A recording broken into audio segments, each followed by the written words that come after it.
All right, another day, another thing. So working today on, let's see right there, the alternator. So quick update on that. Alternator seems to be getting worse. Ordered a new one, and it is currently in the UK, and it's waiting to be released, so it can be shipped overseas. Don't know when it's going to get released. It's been sitting at the clearing place for like, I don't know, probably 4 or 5 days now, and I need to get an alternator soon rather than later.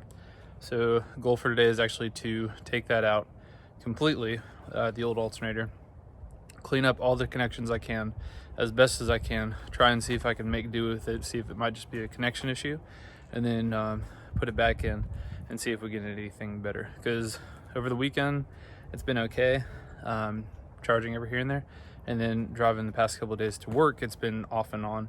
So I really feel like there's a connection issue there because it's not consistent by any means. So I'm gonna try that. So I'm gonna take it apart.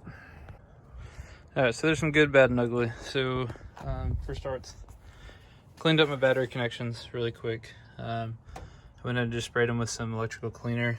Got some rough spots on the positive terminal that could use some cleaning.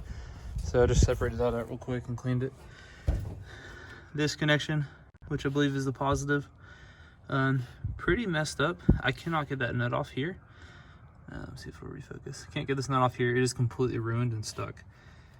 Same with that bottom one, and this won't even turn. So my guess is that this is where the problem is. So I cleaned it up as best I can, trying to give it a good connection, and it's just not. I can't get that bolt off.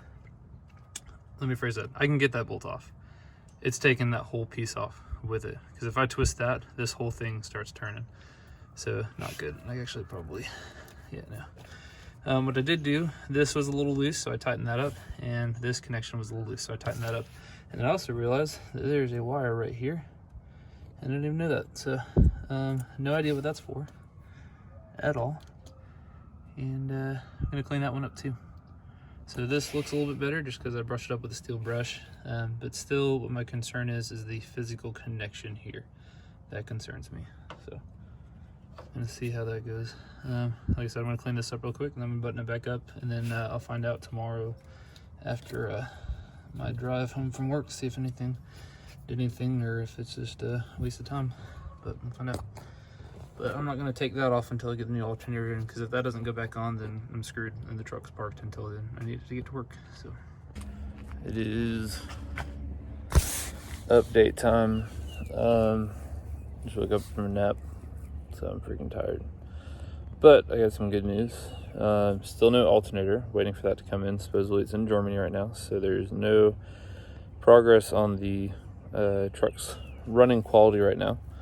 But I do have a few things that I have gotten in that I've ordered, kind of for camping and stuff. So first things first, rooftop tent. So I got this in yesterday.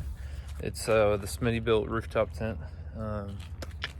Pretty excited about this. I've been wanting a rooftop tent for a very, very long time, and I finally got one. So I got that. We also ordered a Gazelle screen room pop-up tent, so we have that to have for our camping area, and then there's a few other kind of miscellaneous stuff that we got. But pretty excited. This is a pretty big deal. It'll be going up on the Discovery, up on the roof rack. I'm not entirely sure how yet, so that'll be kind of work in progress. But today I'm gonna unbox it and check it out and see what it's all about. So. Weather's starting to turn a little bit, so I packed the rooftop tent back up and put it in the sunroom from now. So I didn't mount it on the truck. So I didn't mount it on the truck yet. But everything looks like it should fit up pretty well. So it's just a matter of figuring out how we want to set it up on the truck with the back side of the roof rack. But weather's starting to turn, so I kind of put it up for today.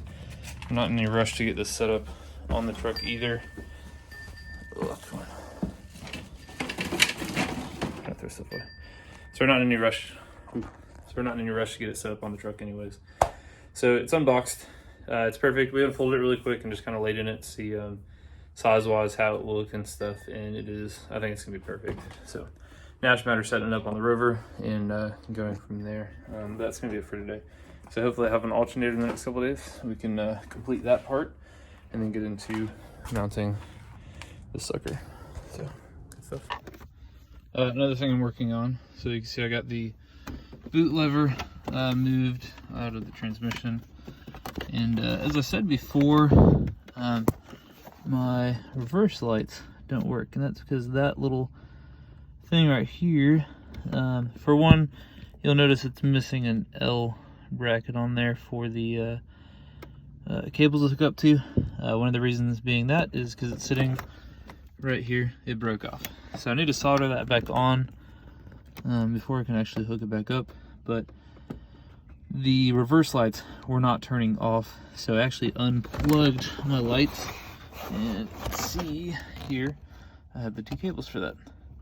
So to fix not having reverse lights right now, what I'm going to actually do is I'm going to run a wire extension from here into one of these holes here, if I can get it to him, and then I'm going to run a switch to him. But to do that first, I'm going to make sure that that will work, because these wires are way too short. And I do not have a soldering iron right now. I should really get one. But the problem is too, is that that wire, or that connector, is not working. So if I were to put it in reverse and take it out of reverse, it's not staying in, or it's not turning the lights on and off like it should. So my guess is there's like a button in there that activates that button in there, and all that good stuff. And I could probably actually see here. Oh, there. Actually, that makes more sense. So if I were to go into, sorry, reverse, it should. Okay, that's, there we go, neutral. And this is making it really hard, this being in the way.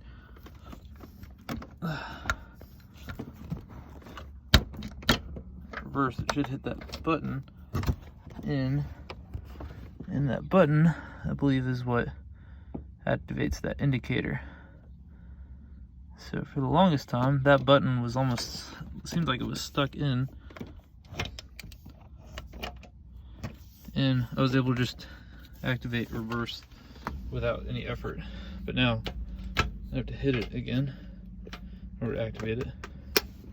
And you can hear it actually just disengage. So if I pull this over, and that pin is having a hard time disengaging. Let's see if I can get a clip of that doing it. So over, reverse.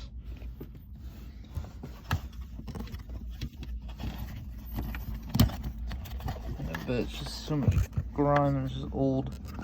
That's just sticking, so. See, it's just sticking. There it goes, popping out. So I wonder if I hit that with a little bit of grease or some WD-40, if that'll free up, or what causes that. So, and it probably just needs a rebuild. But if it gets stuck, then I'll be able to turn it on and off using the switch. So I'm gonna go ahead and probably run that wire currently, and then so that way if I ever need to throw a reverse light on, I'll be able to do that. Alright, so I got a temporary mock-up really quick. So they're connected down indoor right now. Truck half on, no lights. And then we flip the switch, and I have reverse lights again. So that's just a temporary setup for right now. Like I said, until I can solder that L piece back on, the L bracket, whatever it's called. So I'm gonna disconnect these wires really quick here, and I'm gonna run them through one of these, and then I have a plate to stick over top of this.